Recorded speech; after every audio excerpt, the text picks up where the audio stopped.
नमस्कार साथियों और प्यारे बच्चों, फिजिक्स इट्स इजी में आपका स्वागत है।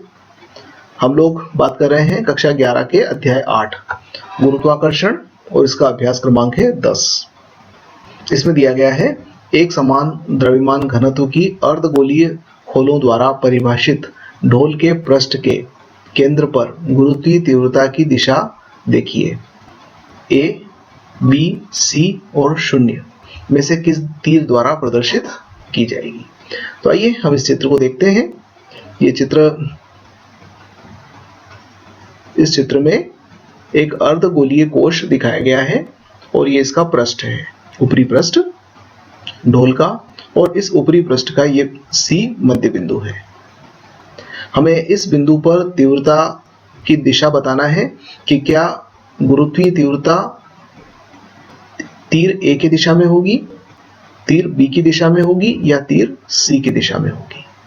तो आइए हम अपने उत्तर पर पहुंचे। इसके पहले हम थोड़ी सी बात कर लेते हैं कि आखिर होता क्या है।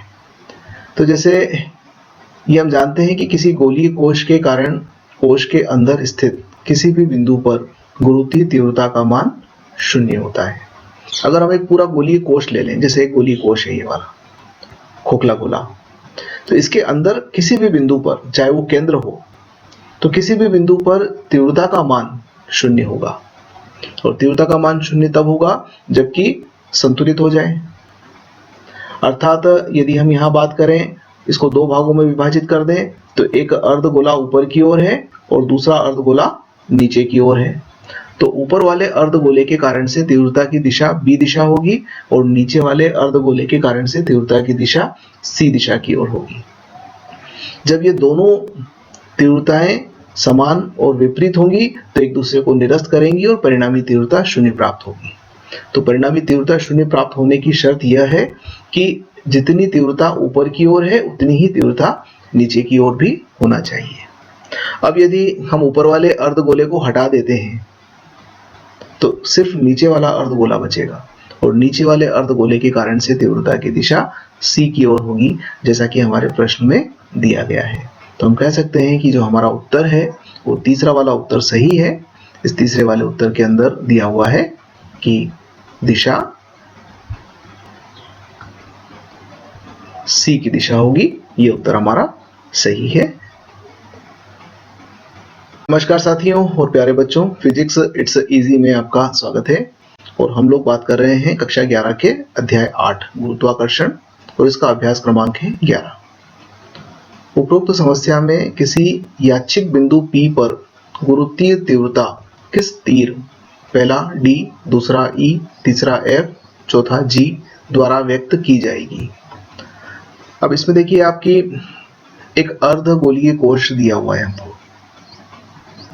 ये गोलीय कोश है, अर्धगोलीय कोश है और इसके पृष्ठ पर कोई बिंदु P है। ये जो इसका ऊपरी पृष्ठ है, इस पर एक कोई बिंदु P है, यादृच्छिक रूप से लिया हुआ है। हमें बताना है कि यहाँ पर तीव्रता की दिशा क्या होगी। क्या उसे हम D से प्रकट करेंगे, क्या उसे हम E से प्रकट करेंगे, क्या उसे F से प्रकट करेंगे या उसे हम G से प्रकट करेंगे। तो इस प्रश्न को हल करने के पहले हम थोड़ी सी बात कर लेते हैं कि माना कि यह एक गोलीय कोश है, ये अर्ध है और ये गोलीय कोश है। तो गोलीय कोश के लिए यह लिखा जा सकता है कि किसी गोलीय कोश के कारण कोश के अंदर स्थित किसी भी बिंदु पर गुरुत्वीय तीव्रता का मान 0 होता है। अब यदि हम इसके अंदर की बात करें तो इस गोलीय कोश के अंदर किसी भी बिंदु पर अगर हम देखें तो वहां गुरुत्वीय तीव्रता का मान 0 होगा। अब गुरुत्वीय तीव्रता का मान 0 कब होगा? यह उसी स्थिति में 0 होगा जब तीव्रताएं एक दूसरे को संतुलित कर दें, यानी कि परिणामी तीव्रता 0 आ जाए। तो परिणामी तीव्रता 0 कैसे प्राप्त होगी?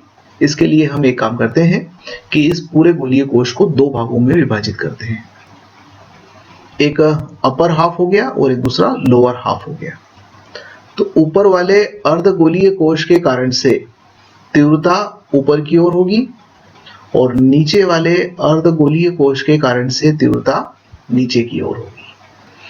अर्थात हम कह सकते हैं कि ये दोनों तीव्रताएं एक दूसरे के समान किंतु विपरीत होंगी और इस कारण से परिणामी तीव्रता का मान 0 होगा। गुरुत्वीय तीव्रता के संख्यात्मक मान को हम गुरुत्वीय त्वरण से व्यक्त कर सकते हैं, इसलिए हमने g बराबर 0 लिख दिया। तो ये तभी 0 होगा जब ऊपरी हाफ के कारण से तीव्रता और नीचे वाले हाफ के कारण से तीव्रताओं के मान समान किंतु विपरीत हो। अब आइए हमारा प्रश्न देखते हैं। हमारे प्रश्न में केवल नीचे वाला अर्धगोलीय कोश दिया हुआ है। इसका तात्पर्य है कि ऊपर वाले जो अर्धगोलीय कोश के कारण से तीव्रता जो है वो 0 है। तो इसके 0 होने के कारण से संपूर्ण तीव्रता E की दिशा में होगी। अब यदि हम अपने चित्र पर देखें तो इसमें ये जो तीर का निशान नीचे की ओर जा रहा है E, ये वाला उत्तर सही है। D, F, G सही नहीं है। तो हम कह सकते हैं कि इस कारण से जो हमारा उत्तर है वो सेकंड वाला उत्तर वो सही है और तीव्रता की दिशा ए दिशा में होगी।